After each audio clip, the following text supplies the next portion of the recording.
Baik, kita melanjutkan kuliah Sistem Pendukung Putusan di Sistem Support System DSS. Materi yang ketiga terkait dengan komponen dan arsitektur ya. Ini kemarin sudah kita di materi sebelumnya di pengantar ya terkait dengan DSS seperti itu. Nah, kita akan melanjutkan kali ini karakteristiknya kemarin sudah ya DSS seperti apa karakteristiknya. Nah, kita melanjutkan sekarang di komponen dan arsitekturnya. Ada beberapa ya komponen ya. Dari yang pertama kok data management ya atau DBMS Database Management System ya DBMS ya. Nah ini kemarin juga sudah belajar teman-teman sudah membuat ya, merancang suatu database yang menggunakan MySQL ya salah satunya. Nah itu salah satu komponen yang nanti akan apa namanya digunakan di dalam penyusunan sebuah DSS. Kemudian yang kedua model manajemennya, ya, model finansial, statistik, ya manajemen sains atau model-model yang lain. Kemudian dan manajemen software yang lain yang diperlukan ya. Kemarin sudah menggunakan beberapa software juga di analisis keputusan. Kemudian dialog subsistem ini terkait apa namanya antarmuka ya, interface. Jadi bagaimana user dapat berkomunikasi, memberikan perintah pada DSS melalui subsistem. Ya. Jadi kita harus merancang user interface-nya, antarmukanya. Dan yang keempat adalah knowledge management. Ini eh, opsional ya, yang dapat mendukung sistem atau bertindak sebagai komponen yang berdiri sendiri. Gambarannya kurang lebih konsep model konseptual DSS-nya seperti ini ya. Tadi ada data management, ada model management, ya. Kemudian ada eksternal, ada datanya. Kemudian ada opsional tadi, other computer based system ya. Di sini ada penggunanya. Nah, pengguna ini berinteraksi dengan DSS berarti perlu ada suatu dialog ya atau sebuah antarmuka interface gitu ya. Nah, rancangannya kurang lebih seperti ini teorinya. Kemudian data management subsystem ya, ada DSS database, data directory, facility. Nah, ini gambarannya eh, seperti ini ya. Kalau digambarkan dalam diagram internal data source ada bagian keuangan, marketing, production, kemudian personel, others, ya. Kemudian extraction, diekstrak, kemudian ada database decision supportnya, ada database management sistemnya, ya, bisa untuk inquiry, update, report, delete, ya. Kemudian ada dialog management, model management, sama knowledge managementnya. Oke, beberapa saya singkat ya, karena ini slide-nya cukup banyak. Ada elemen-elemen dan antarmuka yang bisa dilihat pada gambar atau diagram di bawah ya. Ini ada model directory, model base management, ada data management, dialog management, sama knowledge. Jadi nanti ada modeling comment ya, kemudian maintenance update, database interface, sama modeling language. Oke, mudah-mudahan nanti akan lebih jelas di eh, ketika teknis ya di materi yang pengembangan DSS-nya ya. User interface atau dialog ya, subsystem diatur oleh software yang disebut Dialog Generation and Management System. Ya, mampu melakukan beberapa hal. Yang pertama, berinteraksi dengan berbagai dialog style yang berbeda, kemudian mendapatkan, menyimpan, dan menganalisis penggunaan dialog atau tracking, mengakomodasi user ya, dengan berbagai peralatan input yang berbeda, menghadirkan data dengan berbagai format dan peralatan output, memberikan user kemampuan help ya, prompting, rutin diagnosis, dan saran atau dukungan fleksibel lainnya. Menyediakan antarmuka user ke database dan model base di front end ya, bagian yang langsung berinteraksi dengan pengguna. Membuat struktur data, menyimpan data input-output, menyediakan grafis berwarna, tiga dimensi, data plotting ya, memiliki Windows, mendukung komunikasi, menyediakan training dengan contoh-contoh, menyediakan fleksibilitas. Oke. Ini skemanya dari dialog manajemen. Ya, user nanti akan eh, berkaitan dengan input ya, action language. Ini nanti kalau kita menggunakan web ya, maka nanti akan menggunakan bahasa pemrograman website ya, PHP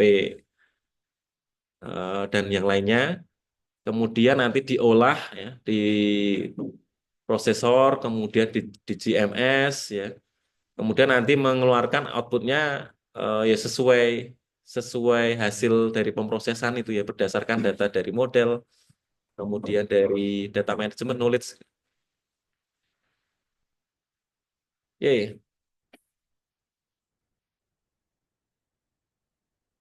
Ada istilah yang lain ya selain DSS ya.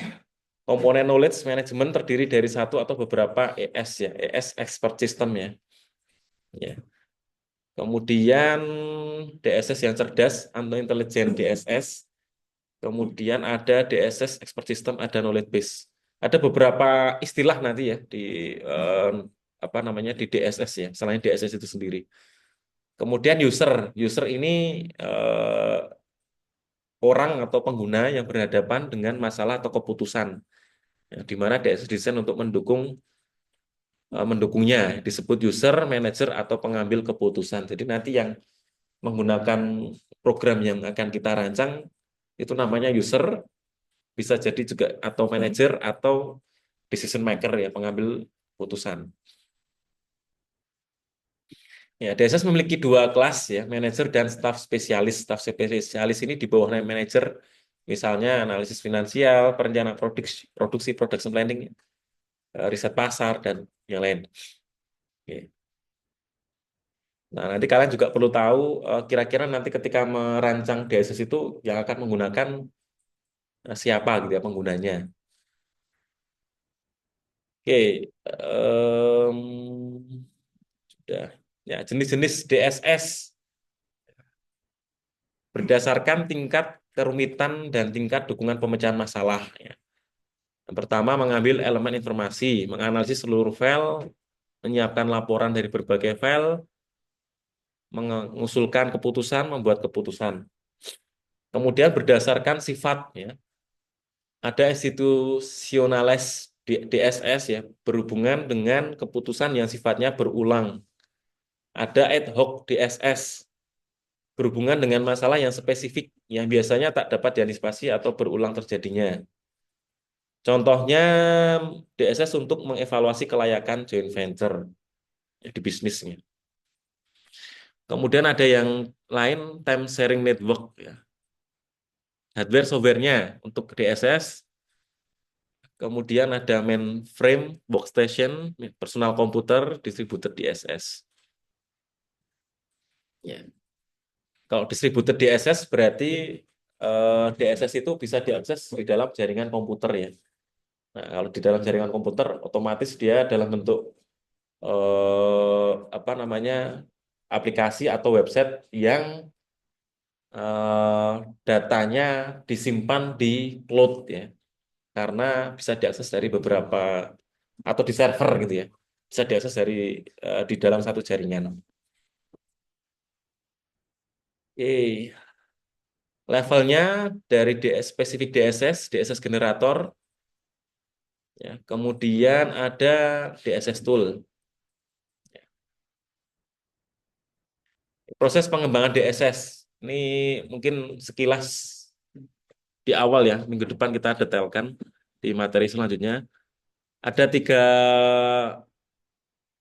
fase awal di pre-design, kemudian nanti pas desainnya itu ada beberapa tahapan ya, sampai H, berarti sampai 8 tahap ya, 8 fase. Di pre-design ya, sebelum proses perancangannya, di fase A ini meliputi planning, perencanaan ya, need assessment, problem diagnosis, ya objektifnya. Jadi memang yang pertama harus dipastikan ya kebutuhannya seperti apa, masalah yang akan diselesaikan seperti apa, gitu ya. Tujuannya apa dari DSS itu sendiri. Kemudian fase B research ya, how to address user needs. Jadi what resources are available, DSS environment. Jadi dianalisis lingkungannya, kemudian sumber daya yang tersedia, ya, kemudian yang lain-lain yang dibutuhkan gitu ya. Di fase C analisis ya, kira-kira metode penyelesaian atau pendekatannya yang tepat menggunakan metode apa gitu ya, pendekatan seperti apa ya, resource sumber daya yang dibutuhkan seperti apa gitu ya. Nah, baru setelah tiga tahapan fase ini selesai, kemudian dilanjutkan di fase desain ya. Nah, kita akan merancang, dimulai dari merancang user interface atau dialog, ya bahasanya user interface atau dialog. Kemudian model base-nya ini juga dibuat ya dan bisa di running dulu di Excel ya minimal ya. Ya, kemudian desain DSS database-nya. Jadi nanti juga kalian merancang database ya dari model yang ada, kemudian dibuat komponennya, baru nanti di construct ya, di construction ya, putting together di dalam DSS dan diuji. Ini yang nanti akan kita coba kerjakan ya pada saat praktikum. Kemudian implementasi, testing, evaluasi, demonstrasi, orientasi, training, dan deployment ya. Misal ada apa namanya kekurangan bug ya, kesalahan itu nanti bisa proses deployment. Ada tahapan maintenance, dokumentasi, dan adaptation. Nah, ini yang fase fase F sampai H ini ranahnya sudah fase penerapan dan mungkin di kuliah ini tidak akan sampai di sana ya.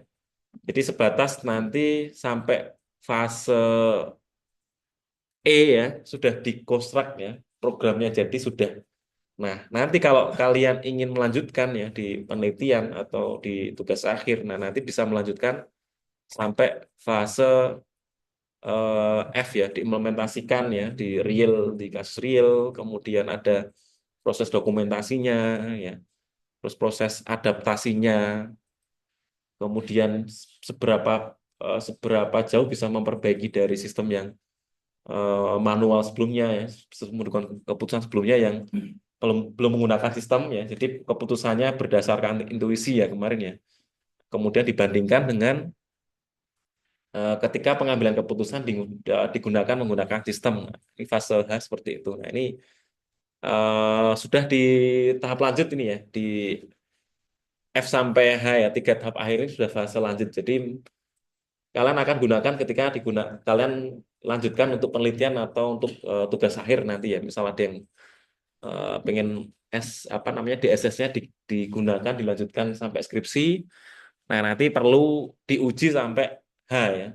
Kira-kira keberterimaannya di lapangan ya, di mitra, di industri itu seperti apa gitu ya. Atau cukup memang hanya sebatas pengembangan gitu ya. Laporan DSS berkala khusus, kemudian lengkap ringkas, ya, representasi DSS nanti bisa dilihat ya. Di analisis kemarin keputusan di software juga mungkin di software apa, Power DSS apa, Power Decision, kasus per decision mungkin ada beberapa visual yang membantu untuk pengambilan keputusan ya. Ada time series chart, ada bar chart. Di data mining juga ini nanti beda-beda ya. Kalau time series chart itu digunakannya untuk keputusan seperti apa gitu ya. Ini yang ditampilkan variabel sama waktu. Berarti untuk keputusan yang seperti apa. Kemudian ada bar chart, ada pie chart, ada maps, ada hierarki, sequence, motion grafik. Nah, masing-masing representasi ini kan nanti bisa jadi akan digunakan untuk pengambilan keputusan yang berbeda dan kasus yang berbeda.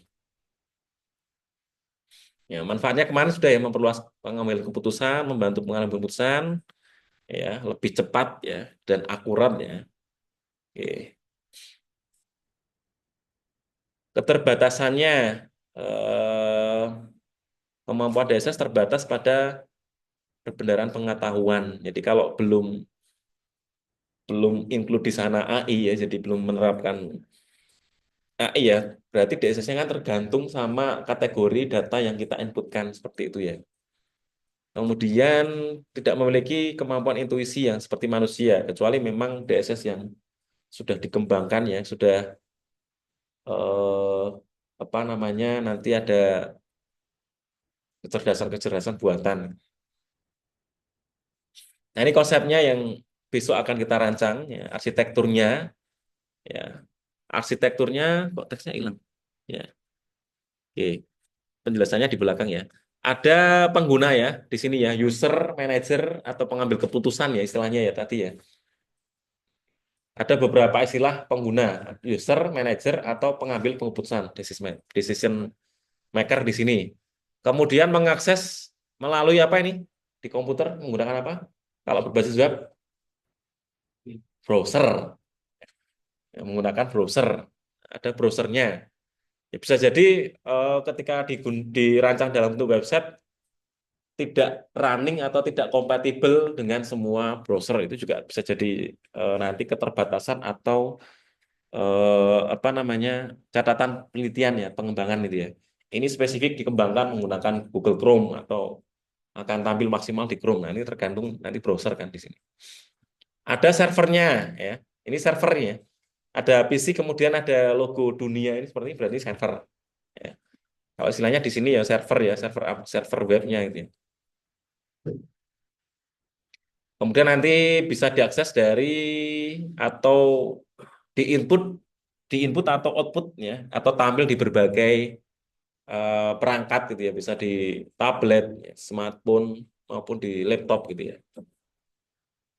Nah, penjelasannya ini diagramnya. Jadi browser web, kemudian servernya tadi, server web, server aplikasi.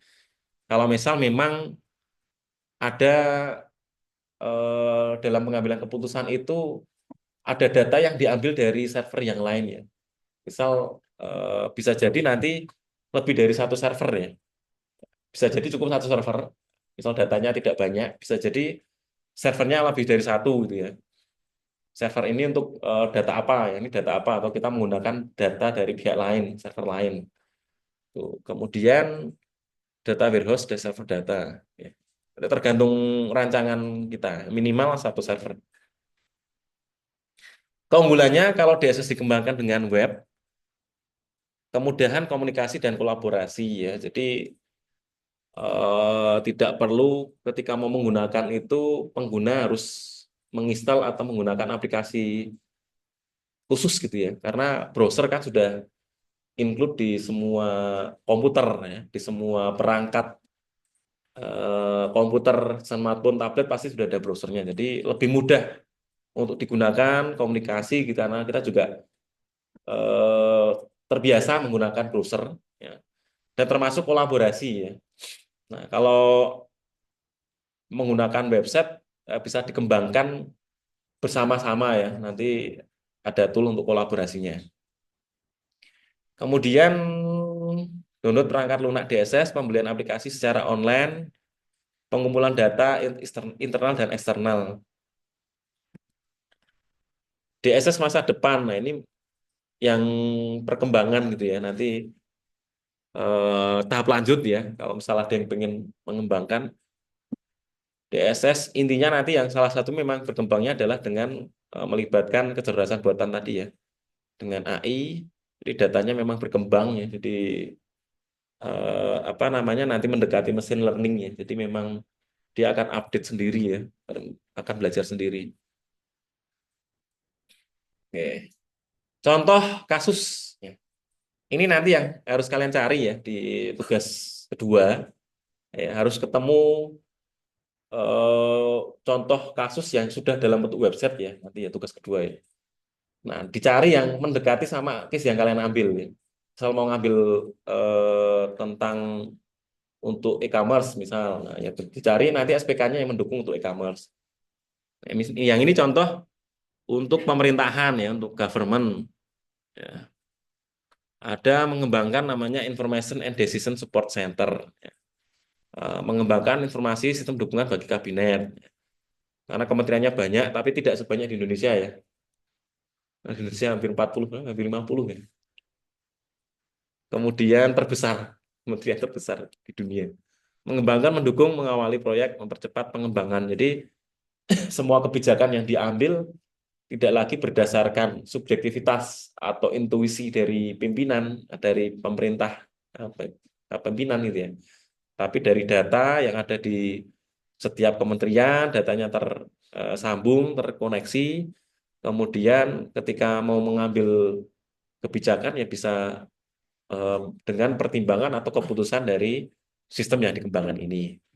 Dan mungkin di beberapa negara di pemerintahan Indonesia juga saya yakin juga sudah menerapkan ya, mungkin ya. Nanti kalian mencari itu ya di literatur review. Kalau di pemerintahan digunakannya kalau mau ada yang ngambil tentang kepemerintahan seperti apa. Saya berharapnya nanti tugas kedua beda-beda kasusnya. Pasti ada yang ngadil di e-commerce dan sebagainya. Nanti kita bahas. Ini contohnya ya. Datanya dari berbagai macam ya. Kalau key partisipannya di sini ada pemerintahan, ada presiden, ada parlemen, ada ministry ya, legislatif ya.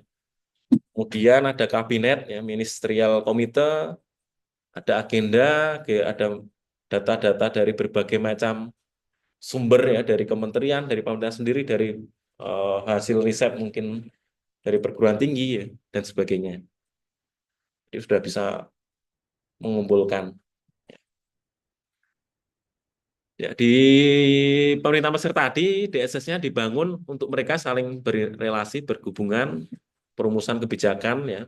Contohnya kebijakan tarif, penentuan tarif, kemudian manajemen utang, ringkasan DSS-nya memiliki integrasi dengan sistem manajemen data secara ekstensif, keputusan yang bersifat ad hoc ataupun berulang.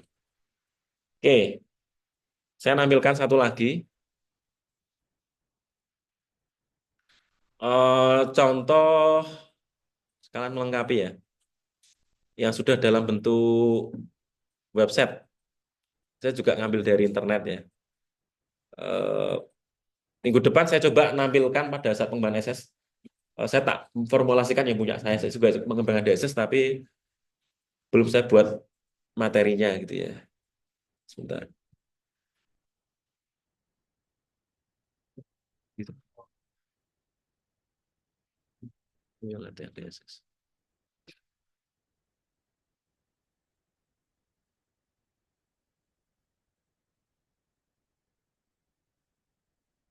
Oke, besarkan.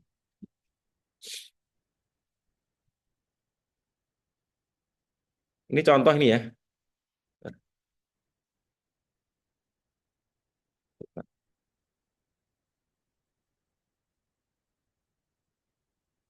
Contoh salah satu kasus ya, metode profil matching dengan PHP MySQL. Ya. eh oh ya, nanti saya nampilkan yang jurnal aja. Saya punya ada jurnal yang nanti contoh DSS juga.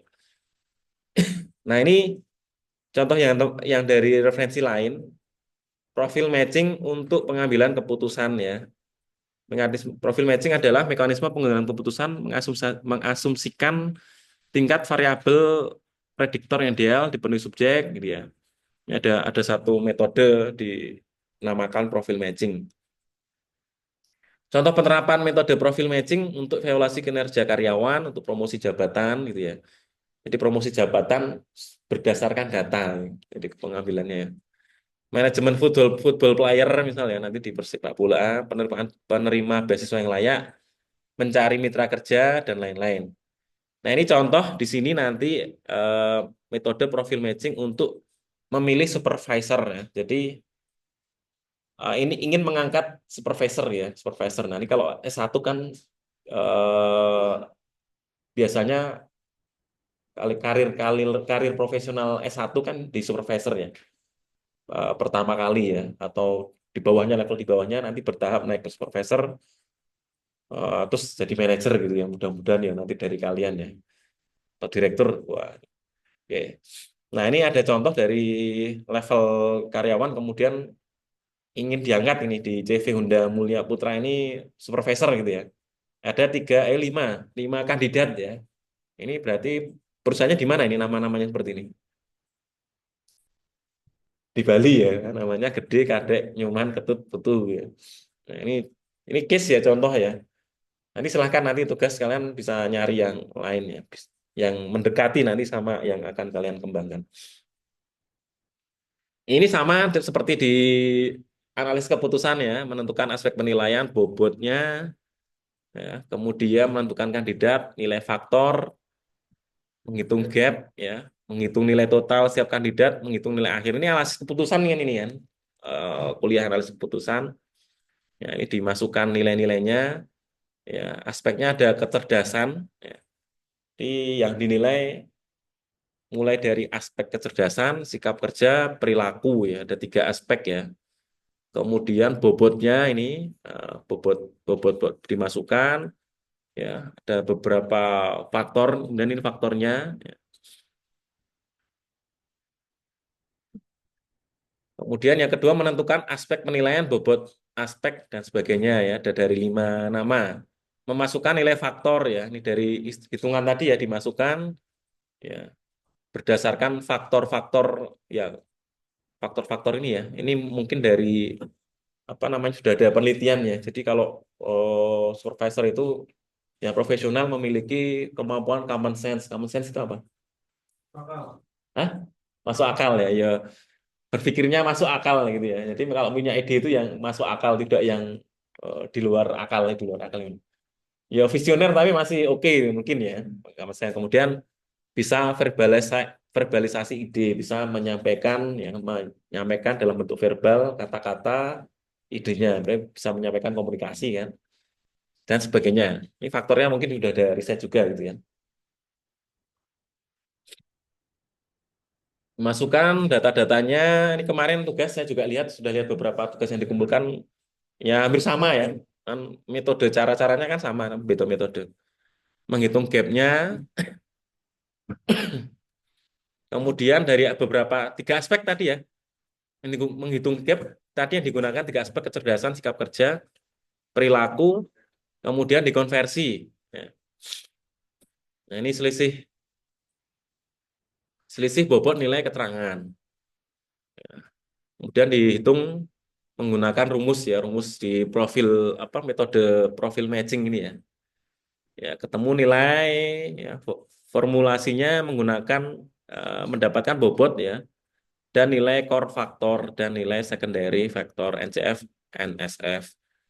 Oke, dihitung. Nah, ini nanti yang eh, diproses di Excel dan juga dibuat programnya di aplikasi ataupun website ya. Kita membuat harus eh, harus tahu rumusnya ya, rumusnya. Kemudian rumus ini di running di Excel, oke. Nah, kemudian dibuat dalam bentuk aplikasi web. Ya. Kalau aspek macam-macamnya kan dalam database ya. Ya, rumus-rumusnya nanti dibikin.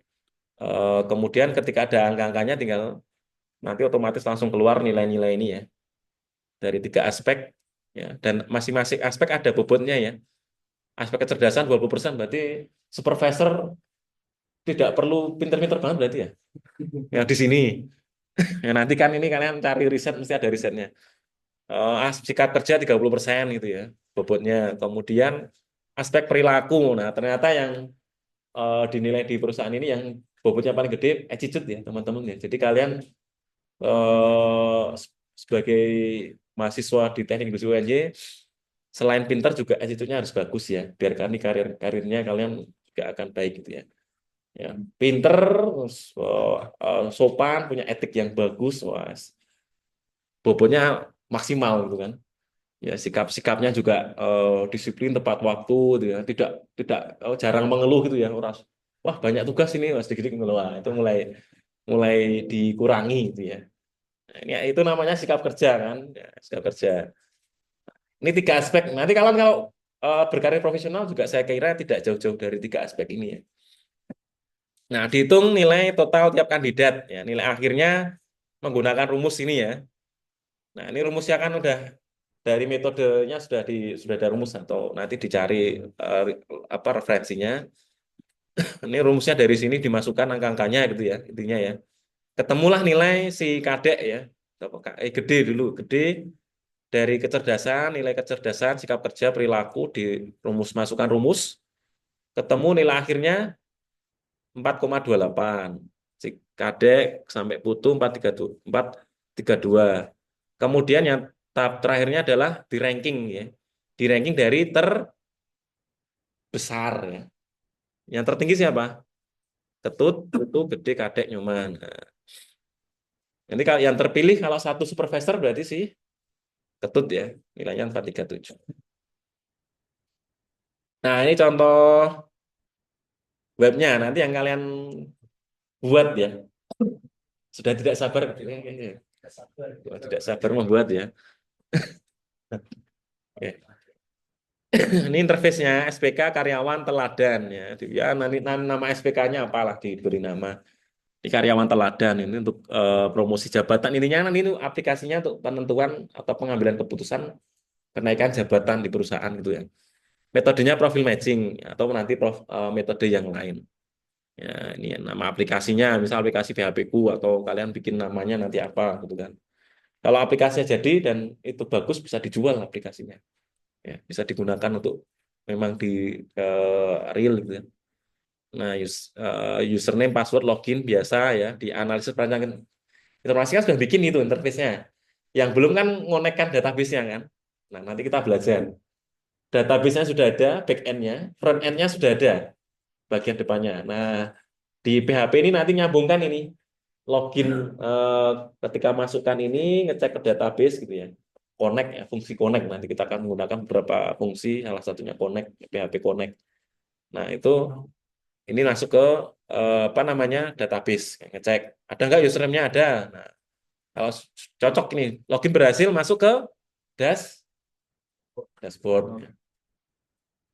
Nah, ini ada penjelasannya. Oke.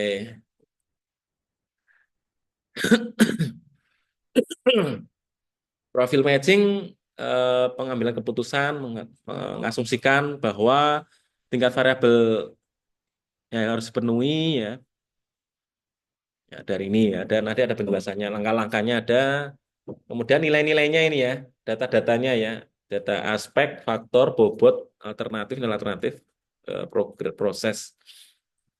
Oke. Bisa dimasukkan datanya aspeknya tadi ada tiga bobotnya berapa bisa disetel di sini ya bisa di apa diatur gitu ya mau berapa aspek. Nah, ini kan nanti harus dari data kan, literatur nanti ya. Bobotnya, nama singkatnya, misal ada nama singkat. Data faktornya juga dibuat apa namanya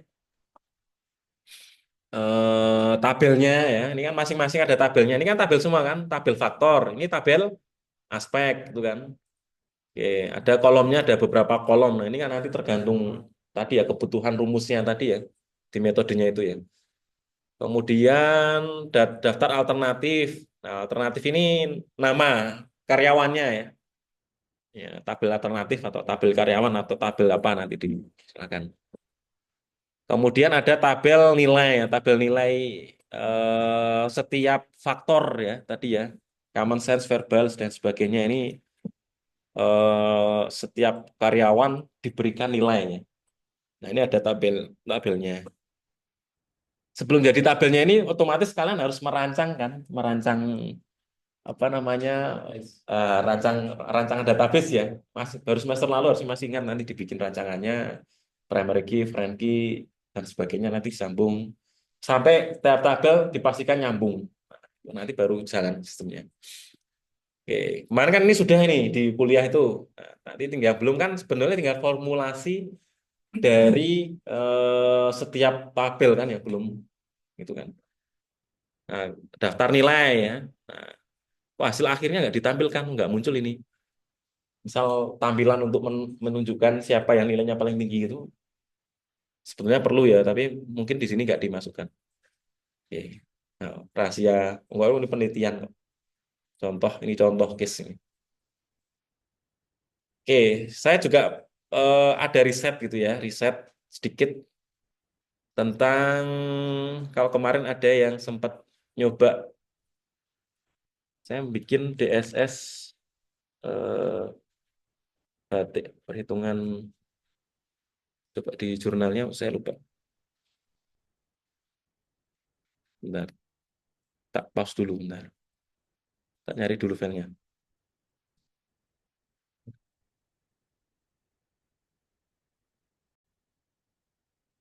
Oke, saya lanjutkan. Ini contoh ya salah satu contoh DSS yang coba saya lakukan gitu ya, saya kembangkan di penelitian S3 saya ya sekarang masih berjalan gitu ya. Ini salah satunya saya gunakan untuk pengambilan keputusan penentuan harga produk ya. Tapi produk custom ya. Jadi barangnya custom gitu ya. Custom batik yang namanya custom design batik. Jadi kalau ada batik itu batik yang produk yang sudah ya mass production ya yang sama semua gitu ya. Spesifikasi ordernya sama semua. Ada juga yang setiap customer pesan yang berbeda-beda. Nah, ini khusus untuk custom design batik. Nah, saya bikin namanya pricing decision system gitu ya namanya ya. Jadi ya ini hanya salah satu ya, ada beberapa. Dulu pas kuliah sebelumnya juga pernah merancang, belum nyari filenya. Nah, di sini apa namanya contoh yang melatar belakangi itu ya, masalah yang saya angkat gitu ya. Jadi kalau di yang saya angkat produk batik gitu ya, teman-teman, karena penelitian saya di S2 S3 di batik. Nah, objeknya saya ngambil di batik ya, objek penelitiannya. Nah, itu di batik itu ternyata sekarang trennya adalah tren custom ya atau MTO ya, make to order. Jadi orang itu tidak mau ya pengen punya baju batik atau kain batik yang sama gitu ya. Trennya setiap orang pengen punya motif sendiri, motif mereka sendiri. Nah, sehingga memang dari situ akhirnya si bisnis ya, si UKM itu ya membutuhkan waktu untuk menentukan harga karena setiap customer kan punya spesifikasi order yang beda-beda ya, desainnya beda, material yang diminta beda, pewarnaannya beda, kemudian apa lagi ya, kain, warna, jenis warna, jumlah warna, ada berapa faktor yang saya pakai ya, saya lupa. Nah, ada beberapa pertimbangan itu ya, jumlah apa namanya kerumitan motifnya, nah itu menjadi beberapa faktor yang akan mempengaruhi harga. Nah, saat ini proses itu masih dikerjakan manual, jadi di penelitian saya lakukan si admin itu harus ngitung salah datanya ini desain ini kalau mau dicetak habis berapa gitu ya, habis berapa untuk biayanya. Nah, itu harus ngitung nih, wah ini habis nanti malamnya untuk nyantingnya berapa lama, habis malam berapa, kemudian warnanya nanti habis berapa gitu ya. Harga kainnya berapa, ukuran kainnya berapa, nanti habis berapa total untuk kainnya. Nah, itu masih manual, otomatis akan membutuhkan waktu gitu kan. Luang waktu untuk mengambil keputusan harganya berapa. Sedangkan sekarang kalau zamannya era kompetisi kan, era kompetitif sekarang cost customer itu pengen sesegera mungkin untuk eh, mendapatkan harga dulu. Ya, respon harganya itu cepat gitu ya. Nah, karena nanti kan pengambilan keputusan biar cepat. Oh, jadi order. Atau, oh, saya pengen rubah ininya. Ya, kalau DSS kan kelebihannya, oh ternyata ketinggian karena apa? Oh, motif terlalu rumit. Kita sederhanakan motifnya. Harganya nanti lebih murah dan sebagainya. Nah, latar belakangnya itu. Nah, ini saya oh, 4 parameter ya. Dari motifnya, jumlah warna, kemudian jenis warna yang digunakan, karena di batik itu ada beberapa jenis pewarnaan gitu ya. Ada pewarnaan alam, sintetis, sintetis juga ada macam-macam ya. Sama kainnya. Nah, hasil simulasinya ini nanti di DSS ini akan menampilkan gitu ya harga ya, dan saya lakukan penelitian, saya bandingkan sama penghitungan manualnya untuk mengetahui akurasi eh, program yang algoritma yang saya kembangkan gitu ya. Ini alurnya ya, alurnya seperti ini ya kalau di atau diagramnya tadi arsitekturnya seperti ini ya. Nanti saya secara singkat ya karena jurnal jadi halamannya kan terbatas jadi tidak semua data saya masukkan. Nah, ini contoh ini konsepnya untuk menentukan harga itu dari beberapa parameter tadi ya. Nah, seperti ini ketemu nanti final price-nya berapa. Ya. Oke. Nah, jenis kainnya juga macam-macam gitu ya. Kemudian proses saya juga membuat rumus ya, merumuskan gitu ya. Untuk menentukan biaya motif itu kan kalau di batik kan macam-macam motif itu. Nah, saya merumuskan gitu ya, membuat di penelitian ini saya merumuskan eh, biaya dari detail motif yang ada gitu ya. Nah, detail rumusnya ini yang saya masukkan ke detailnya seperti ini ya. Nanti ngitung kelilingnya, motifnya tuh garisnya panjangnya berapa gitu-gitu. Nah, kemudian, nah saya coba ini diimplementasikan, diuji coba. Saya merancang motif seperti ini ya. Kemudian eh, dilakukan kalkulasi secara manual sama kalkulasi oleh sistemnya. Ya, kalkulasi, kemudian dirubah ada beberapa alternatif, nah, ketahuan akurasinya. Jadi lumayan akurasinya ada di atas 80% ini. Jadi model yang saya rancang karena memang rumit di batik tingkat kompleksitas di motifnya itu masih butuh penelitian lanjut gitu ya. Tapi sudah lumayan lah untuk apa namanya berhadapan dengan profesor udah cukup. Nah ini sampai sistemnya jadi. Mana Faisal ya sudah nyoba ya Faisal ya. Nah kan otomatis ketika ngerancang kan akan muncul harganya kan itu. Nah itu DSS salah satu DSS sama estimasi waktu sebetulnya. Tapi estimasi waktu nggak saya detailkan di jurnal ini. Jadi nanti akan muncul kalau pesan sekarang akan jadinya itu kapan gitu ya. Jadi estimasi waktu produksi itu juga bisa. Nah ini detail atau beberapa flowchartnya yang saya buat itu ya untuk menjelaskan algoritmanya, jumlah motifnya gitu ya. Nanti bisa dibaca sendiri nanti dicari aja atau saya nanti kirim dicari juga di internet.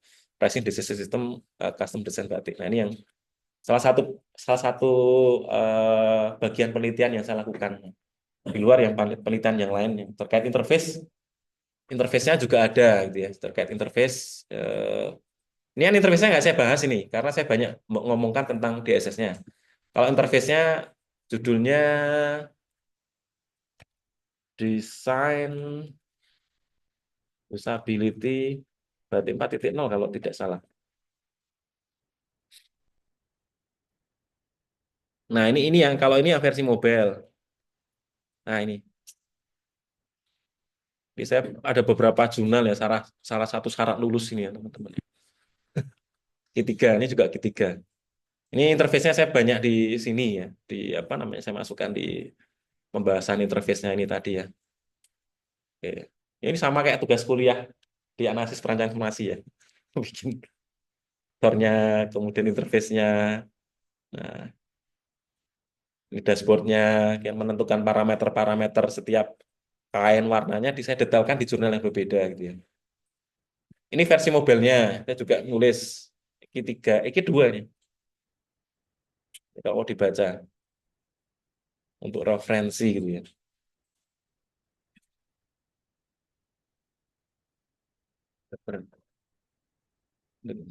Jurnal Q2. Saya banyak banyak membahas interface-nya tapi ke arah mobile, Kak. Jadi saya membandingkan bedanya tampilan di desktop sama di mobile gitu ya.